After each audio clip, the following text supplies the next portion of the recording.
Bonjour Fabien. Bonjour. Merci d'être avec nous. Alors, vous avez beaucoup rendu hommage à Johnny, donc on va pas faire ça parce qu'on est une émission de décryptage média, donc on va surtout essayer de comprendre comment ça se passe, l'envers du décor. D'abord, vous, qui vous a appelé, à quelle heure, pour vous dire, viens sur le plateau? Oui, je suis rentré très tard déjà. C'est avant-hier, ça? Oui, c'est avant-hier. Je suis rentré chez moi vers 1h du matin. Le téléphone s'est mis à sonner à partir de 3h15, 3h20. Mais sonner. J'ai reçu peut-être 16 ou 17 appels. Et c'était les chaînes de télé qui vous appelaient? C'était BFM TV, CNews, France 24, c'était TF1, France 2, LCI. J'ai eu le droit à tout. Je me suis dit, qu'est-ce qui se passe? Et j'ai pas entendu le téléphone, moi. Je dormais. Et comme je dors, je vous dévoile un peu ma vie privée, je dors avec une oreillette, j'écoute la radio toute la nuit. Ah bon? D'accord. Ouais. Donc j'arrête jamais, je débranche jamais le cerveau. Donc j'ai pas entendu mon téléphone. Et c'est ma femme, que vous connaissez, Anne, qui... C'était dans le clip d'ailleurs. Là qu'on vient de voir. Dans Je te promets. La fille dans la salle de bain, c'est Anne Richard. Voilà, pour ceux qui ne le savaient pas. Voilà. Et donc, elle me dit, ça sonne, ton téléphone. Je dis, quoi mon téléphone? J'enlève l'oreillette, je dis, ça sonne, et ça sonnait. Finalement, je décroche, c'était Candice Maout de BFM TV qui me dit, arrive tout de suite, je suis dans le taxi moi aussi, arrive tout de suite, Johnny est mort. Oh, donc évidemment, je saute dans mes vêtements, machin. Est-ce que, on va se dire les choses franchement, est-ce que vous saviez que ça allait arriver d'un moment à l'autre? Non, mais on avait eu jeudi, qui précédait, la semaine dernière, on avait eu quand même une grosse alerte. On en avait parlé ici même, cette fameuse rumeur. Il y a une rumeur. Alors comment naissent les rumeurs? Tout simplement parce que sa fille, Laura Smet, avait annulé sa participation à C'est à vous, et puis parce qu'il y a un dispositif policier important qu'ils avaient déjà placé autour de la propriété de Johnny Hallyday et de Laetitia à Marne-la-Coquette. C'est ce qui donne des indications, on dit, oh là là, il se passe quelque chose. Et de là est partie la rumeur. Bon, alors après, on ne sait pas, c'est comme l'œuf et la poule, on ne sait pas qui a commencé, évidemment. Mais est-ce qu'il y a des... Parlons franchement, hein, encore une fois, mais est-ce qu'il y a des chaînes de télé qui vous ont appelé la semaine dernière en vous disant, s'il meurt, on veut que tu viennes sur notre plateau tout de suite, qui vous ont réservé, entre guillemets? Oui, bien sûr, c'est-à-dire...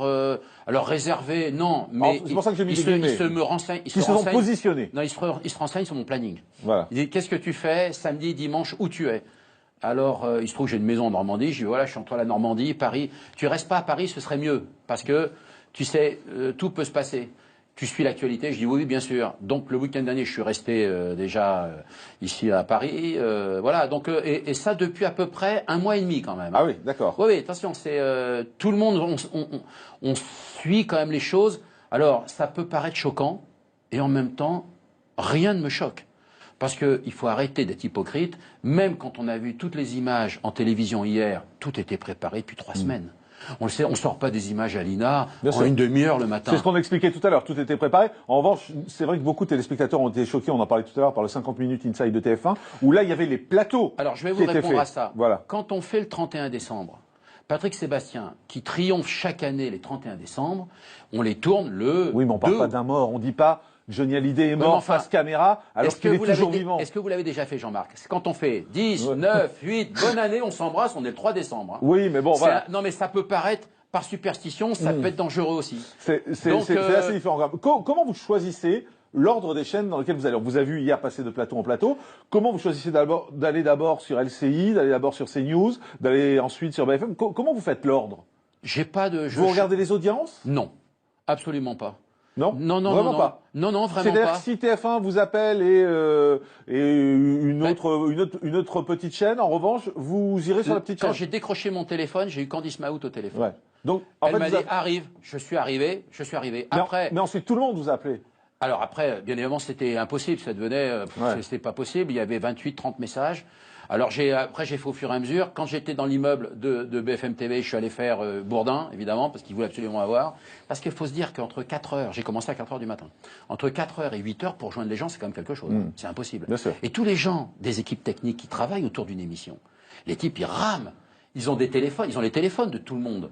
Mais personne vient, personne décroche. Est-ce qu'on vous fait du chantage parfois? Est-ce qu'on vous dit, viens chez nous avant d'aller chez un tel, parce qu'autrement, on ne citera personne, mais il y a un peu de tension parfois, on vous met un peu la pression. Non, du tout, parce que sur un tel événement, il y a comme une fraternité qui s'organise entre les chaînes. Et je peux vous dire que des fois, on me rappelait un chauffeur pour que je parte à la concurrence. D'accord. Personne ne m'a rien dit. Là, quand je viens faire aujourd'hui votre émission, avant, tout à l'heure, j'étais à LCI et à BFM ce matin. J'ai dit, il faut que je reparte faire l'émission sur CNews.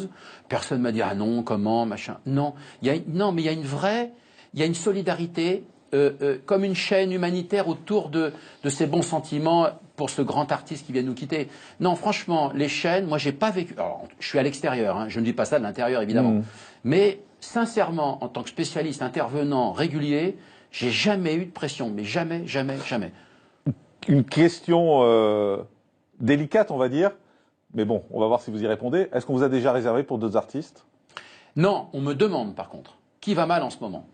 Et vous répondez? Parce que toutes les chaînes ont des spécialistes musicaux. Toutes, elles sont toutes organisées. Mais les gens n'ont pas les réseaux que j'ai, évidemment. Et vous savez aujourd'hui qui va mal? Oh ben on sait, oui. On sait qui est pas bien. Alors, encore une fois de plus, mais ils ont envie de savoir pour s'organiser. C'est pas forcément pour me réserver moi. C'est-à-dire qu'ils ont besoin de savoir pour préparer les documents d'archives. Il faut les sortir. Si on sait, par exemple, que Jacques Higelin va pas très bien, en ce moment, ils ont déjà préparé tout ce qu'il y a sur Higelin. Il faut arrêter d'être hypocrite. Vous en parlez par hasard ou c'est le cas? Non, c'est un cas vrai. Bon, mais il faut arrêter d'être hypocrite, quoi.